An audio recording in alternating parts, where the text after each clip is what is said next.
What's up guys, welcome back to another video. Today we got 10 lower body exercises to become explosive for soccer. These are really great for any sport, but these were designed to keep soccer in mind. So hopefully you enjoy this video. If you do, please give it a thumbs up. Please subscribe to the channel. We post new videos every Tuesdays and Thursdays, so make sure to subscribe to catch all of them. Hope you enjoy.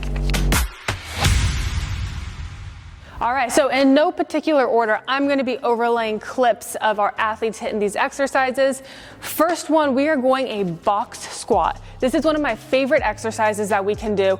Essentially, without getting into too much detail, because I've covered this in a lot of other videos, I think that a box squat is one of the best ways we can work on force production because we can load up the bar really heavy. We take out that bottom phase, so all we're working on is controlling it down and then having to explode out, so that concentric force production.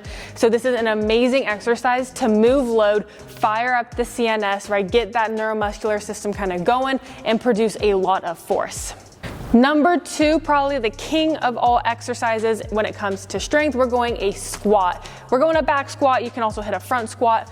This one, just absolutely fantastic. Everybody knows that a back squat is really good for you, especially if you want to build that explosive capability. Obviously, we want to work on our ability to produce force. So working our way to get a heavy back squat, and I'm not saying heavy and letting form be sacrificed. I am a big believer in form is the most important. So do not go so heavy to where your form breaks. Keep that in check. But working our way up to being able to handle a heavy back squat, this one especially, which is different from a box squat, having to get that bottom phase, right? I think this is a really important aspect. And this is one reason why we cannot go as heavy with a back squat that we can a box squat, is that middle phase, right? So being able to lengthen and then being able to get out of that bottom hole. A lot of people struggle there, especially if you watch people who, when they jump, if they can't jump quickly or high, chances are they're gonna really struggle getting out of the bottom position of a squat. So this is an amazing exercise. Number three, we are going a drop jump. I think this is one of the best plyometrics / jumps we can do with our athletes. Obviously, you're gonna wanna start this a little bit more casual, and especially if your athlete can't jump crazy high, you don't want them dropping off an object that's high. You wanna keep those pretty similar, but working on the ability for that reactive force production. So a couple ways we can do this, right? We can obviously go for a quick ground contact time where you just try to get off the ground fast. We can also go for for height, where I don't say anything about getting off the ground fast. I just tell the athlete, I want you to drop and jump up as fast as you can. Obviously, the longer you're on the ground, the harder it's going to be. However, I don't give that cue of getting off the ground as quickly as possible. So both of these are fantastic. I like doing these also at the end of, like if I'm doing, an off season, for example, I like to keep these towards the end of that off season to really get that boost, and we work our way up to them. Check out our other video on drop jumps, why they're so awesome, but these are a great thing to throw in there to work on that reactive force production. Number four, one of my favorite exercises, a reverse lunge. I like doing it onto a foam pad, and I also like going really heavy with this. You can also really focus on the lower body. If you use a safety bar, you can hold onto the vertical bars of your cage, and that way you can just really amp up the load. However, I think that there is a lot of benefit to not doing the safety bar version and working on building up stability as you build your strength. Single leg exercises are obviously so important, and as we build up our strength with this exercise, you're gonna see a dramatic improvement in, we'll say, our jumping and in our sprinting, two things that are key drivers for explosiveness and very important in soccer. Number five, I'm gonna have two exercises here. So the first one I'm gonna say is a hang power clean. I am a huge fan of hang power cleans. I think they are fantastic. We have pretty much all of our athletes, unless there's a specific reason why not, hitting this. However, if you're not a fan of Olympic lifting, whatever the reason is, you can substitute in a dumbbell squat jump. So I will always opt for that hang clean, but if I can't, we're gonna go a dumbbell squat jump. I don't like to go crazy heavy with this, right? I don't want you to be slowing yourself down because we're trying to work on fast force production still.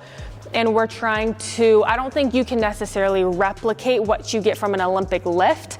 However, if that is the goal, right? If you're not comfortable Olympic lifting, then you just want to keep that load in mind. But these are both fantastic exercises. Pause for a brief intermission. Make sure you're checking out Spencer's and my other channel called The Athletic Match. Pretty much you get to watch Spencer and I take on every sport, competing between the two of us, trying to master all these things.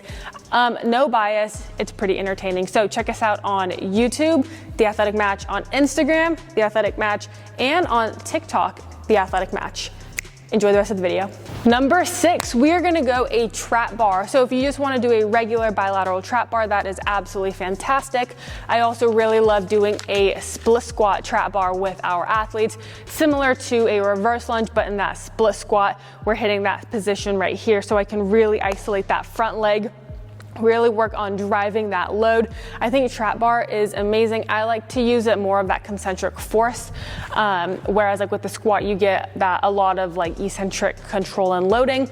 I do like to control it on the way down. Obviously with trap bar, that's not what I'm saying, but for me, there's a big focus on overcoming inertia. So you're stopped at the bottom and then having to drive it up, control it down, drive it up. I think that's fantastic for acceleration, right? Because that also is overcoming inertia, just getting going really quickly. All things explosion. I think trap bar is a fantastic option. Number 7, we are going a seated box jump. I actually am a huge fan of this exercise, and there's a couple ways we can do it, right? I usually prefer the method where our feet are planted on the ground and then we jump up onto the box. Once again, this idea of overcoming inertia, that concentric force production, having to just pop as quickly as we can.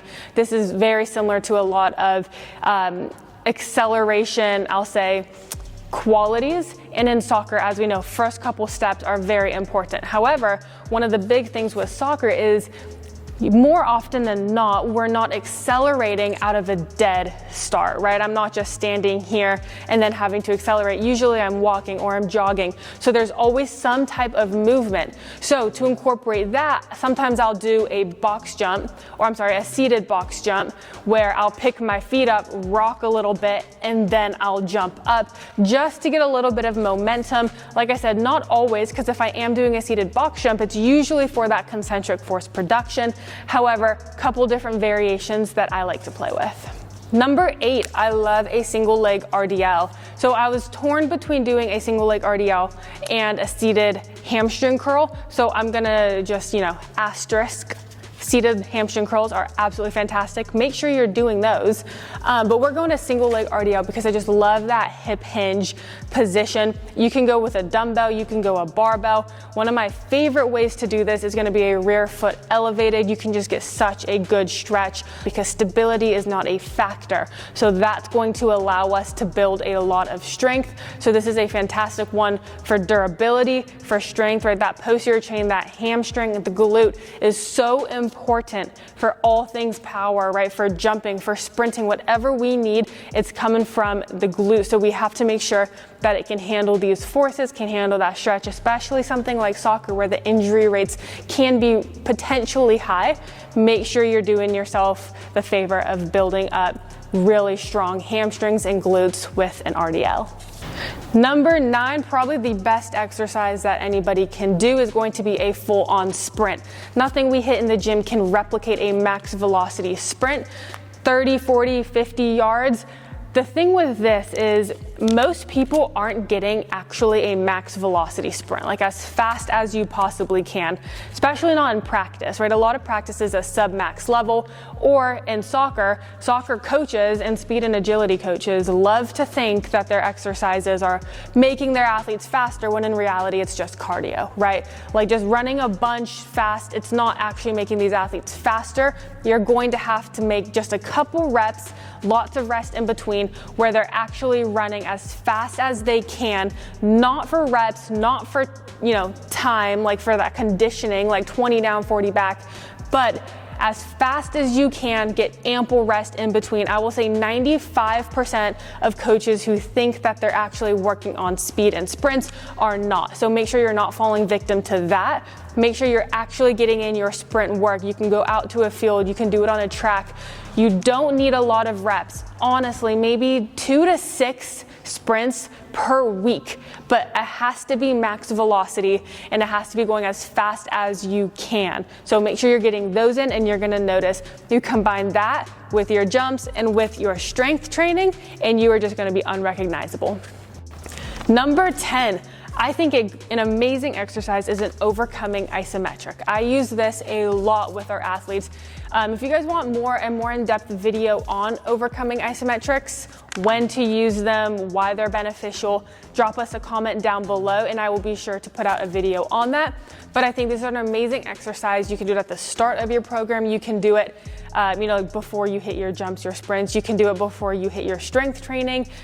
It's just amazing to fire everything up, to recruit all your motor units, get things firing, fire up the CNS. It's great to prime the body. Throwing this in there, cueing your athlete, I want you to move this object, and it's obviously an immovable object. So they are producing so much force. Way more force than they're probably producing during other lifts. And this is super important to get your body that ability to have that really high capability to produce force. So make sure you're working on these. We can hit them for the calves and the ankle. We can hit them for more of that knee, that run specific if we're talking in the hip as well. Lots of different ways we can hit this. Make sure you're doing it. So hopefully you enjoy this video. Hopefully it helps. If you did, please give it a thumbs up. Please subscribe. Please comment. We'll see you in the next one.